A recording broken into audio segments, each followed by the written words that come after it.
Potter, kekuatan tokoh Avenger, kantong ajaib Doraemon, dan kisah Pinocchio itu. Sekarang, coba kalian baca 2 cerita yang telah Ibu sajikan ini ya.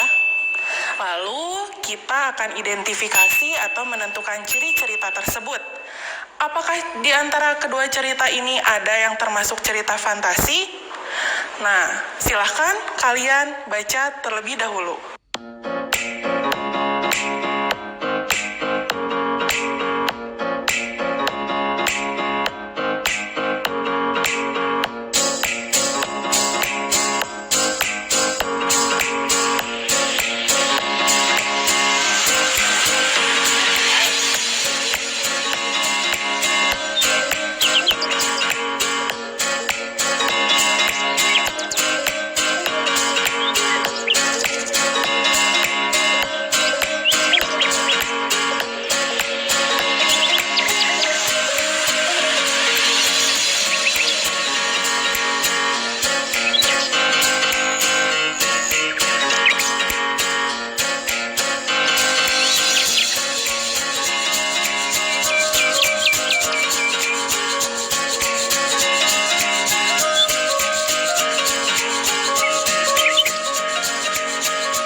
Hasil identifikasi kita, kedua cerita tadi diketahui memiliki perbedaan. Apa saja perbedaannya? Cerita pertama termasuk cerita fantasi karena yang pertama ada keajaiban, keanehan, kemisteriusan. Pada cerita pertama terlihat jagung yang tumbuh berbiji emas. Lalu yang kedua, ide ceritanya terbuka, tidak dibatasi oleh kehidupan nyata. Terbukti bahwa sang penulis menuliskan cerita tersebut sesuai fantasi atau imajinasinya. Yang ketiga, menggunakan latar lintas ruang dan waktu. Maksudnya adalah latarnya bisa maju ke masa depan atau mundur ke masa lampau, masa lalu. Yang keempat, bersifat fiksi atau disebut juga rekaan. Yang kelima, menggunakan bahasa sehari-hari yang bervariasi. Yang keenam, tokohnya unik, memiliki kesaktian. Terlihat pada tokoh yang mempunyai biji jagung ajaib. Sedangkan cerita kedua termasuk cerita pendek karena yang pertama temanya diangkat dari masalah kehidupan manusia sehari-hari. Terlihat pada cerita tadi temanya adalah kisah cinta. Lalu yang kedua alurnya lurus. Yang ketiga bersifat fiksi dan rekaan. Yang keempat menggunakan kata yang sederhana. Kelima, penokohan cerita hanya sederhana.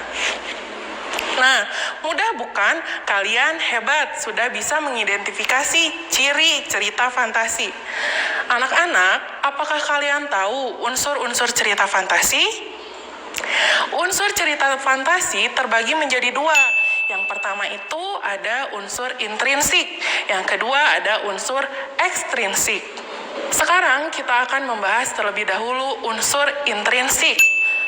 Unsur intrinsik itu apa sih? Unsur intrinsik adalah unsur yang terdapat dalam karya sastra, termasuk cerita fantasi. Nah, unsur intrinsik cerita fantasi itu apa saja ya? Yang pertama ada tema. Tema adalah masalah inti yang menjadi dasar cerita.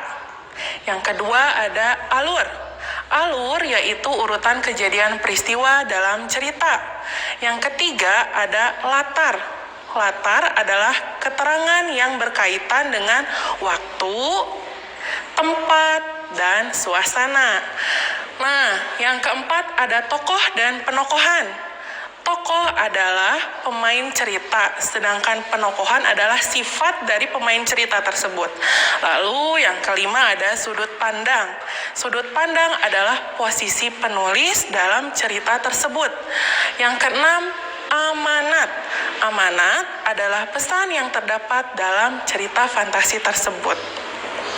Lalu unsur ekstrinsik. Unsur ekstrinsik merupakan unsur yang berasal dari luar sebuah karya sastra. Jika tadi unsur intrinsik terdapat di dalam karya sastra, nah unsur ekstrinsik ini berada di luar karya sastra. Nah, termasuk juga cerita fantasi. Lalu unsur ekstrinsik cerita fantasi itu apa? Yang pertama ada bahasa, yang kedua ada latar belakang pengarang, yang ketiga nilai yang terkandung dalam cerita fantasi. Anak-anak, agar kalian lebih memahami tentang cerita fantasi, kalian harus mampu menceritakan kembali cerita fantasi, baik yang kalian baca maupun yang kalian lihat. Ada dua cara, Nak, untuk menceritakan kembali isi cerita fantasi. Mari kita bahas lebih lanjut ya. Langkah yang pertama menceritakan kembali isi cerita fantasi yaitu kalian harus membaca keseluruhan cerita fantasi. Yang kedua, catat peristiwa-peristiwa yang terdapat dalam cerita fantasi. Yang ketiga, kalian bisa memilih diceritakan secara lisan dengan memperhatikan penampilan, gerakan tubuh, intonasi, irama, artikulasi, dan lafal. Lalu kalian ceritakan secara beruntut. Nah, bisa juga kalian ceritakan dengan cara tulisan, ya, dengan mengembangkan peristiwa-peristiwa tersebut menjadi sebuah cerita dengan kalimat kalian sendiri. Nah, berdasarkan pemaparan Ibu tadi, dapat kita simpulkan bahwa cerita fantasi adalah cerita yang bersifat fiktif. Fiktif itu hayalan ya, yang bersumber dari imajinasi kita sendiri. Nah, sedangkan menceritakan kembali isi cerita fantasi, kalian harus membaca secara keseluruhan cerita tersebut. Lalu catat dan ceritakan kembali cerita fantasi berdasarkan tokoh, peristiwa, dan latarnya.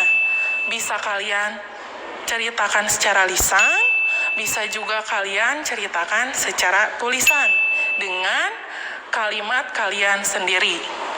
Sebagai latihan di rumah, silahkan kalian kerjakan tugas berikut ini.